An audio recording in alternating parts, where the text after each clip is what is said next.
بسم الله والصلاة والسلام على رسول الله. اللهم صل وسلم وبارك على سيدنا محمد وعلى آله وصحبه أجمعين. اللهم صل وسلم وبارك على سيدنا محمد في الملأ الأعلى إلى يوم الدين. اللهم صل وسلم وبارك على خير البرية وهادي البشرية سيدنا محمد صلى الله عليه وسلم. كنتمنى أحبابي في الله تكونوا بخير وعلى خير، والفيديو ديالي دائما وأبدا يلقاكم في أحسن الأحوال وفي ظروف صحية جيدة إن شاء الله يا ربي. كما كتعرفوا البنات، هاد الوقيته هادي كلشي مريض بنزلات البرد، ولكن هاد العام جا قاصح لا بالنسبة للكبار ولا الصغار. فهاد نزلة البرد معظم الدول، ماشي ما نقولوش غير المغرب، ولكن كل العالم كيشتكي منها. واليوم جيت ان شاء الله باش انني نبارطاجي معكم هذه الوصفه اللي هي مفيده وكتعاون في نزلات البرد. يعني الانسان اللي كان كيعاني من الصدر او ضيق التنفس او الكحه، فهاد الوصفه هذه ان شاء الله غادي تنفعو. وهاد الوصفه فهي مفيده بالنسبه للصغار والكبار، وكما كتشوفوا معنا في الفيديو فالمكون الاساسي ديالها وهو الثوم. يعني المكون الاساسي هو الثوم. فخليكم معايا الطريقه ديال التحضير اللي هي اهم حاجه، يعني كيفاش غادي نقادوا هاد الوصفه او كيفاش اننا نحضروا هاد الوصفه هي السر. فخليكم معايا. اذا اول حاجه غنديروها البنات هي اننا غادي نقيو الثوم. يعني كما كتشوفوا ان عندي هنايا دات كركوبه كامله ديال الثوم.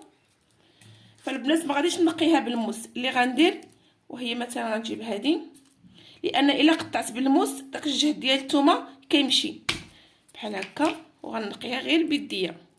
يعني الموس ما نستعملوش. غنحيد هاد البلاصه اللي مضروبه.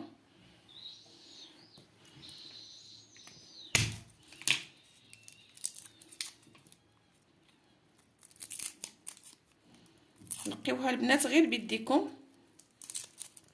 باش يبقى المفعول ديالها ساير.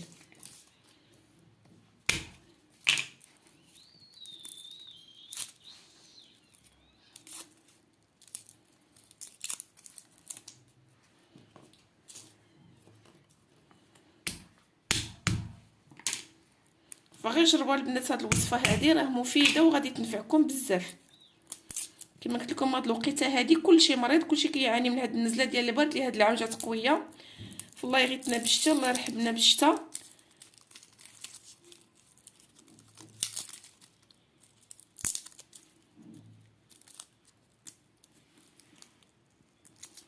نحاول نقيها مزيان. ما تستعملوش البنات الموس.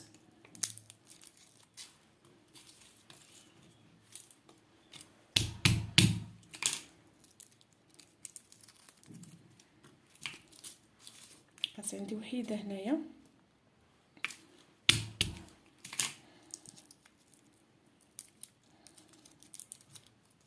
على هذا الشكل. كما قلت لكم المكون الاساسي ديال هذه الوصفه هي الثوم. ها هي عندي نقيه. دابا ندوزو للبوطه باش نحضروها مجموعين.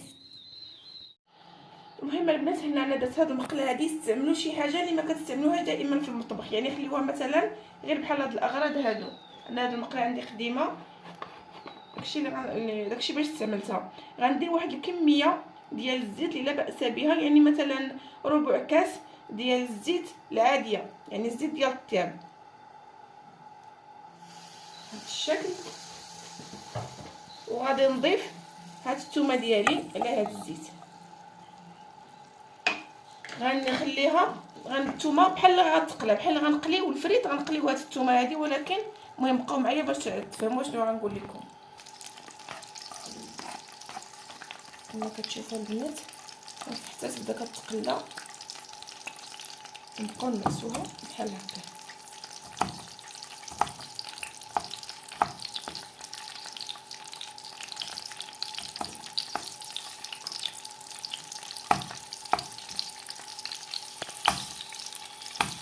وبالنسبه للبنات حتى الوليدات الصغار، فكما كان كيما بغاو يكون السن ديالهم راه مفيده ليهم، لاننا حنايا ما غاديش نستعملوا الثومه هكا الحبوب ديال الثومه، ولكن غنستعملوا غير الخلاصه ديال هاد الزيت هادي مع الثومه هادي.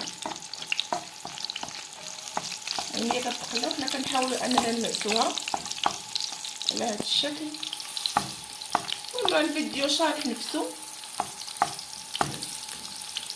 غنبقاو عليها هكا حتى يتغير اللون ديال الثومه. المهم حتى تقلى حتى يولي اللون ديالها بني.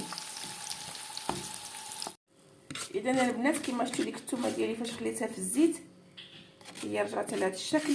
دابا غادي نعصر هذا الزيت هكا، غنعصر هذه الثومه على هذا الشكل هكا حتى تبقى ليا غير الزيت. غنجيب شي حاجه ديال الزاج بحال هذه نخوي فيها الزويته هذه.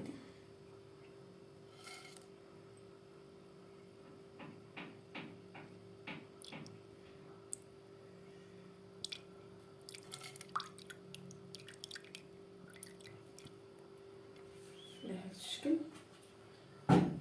غنجيب عويشق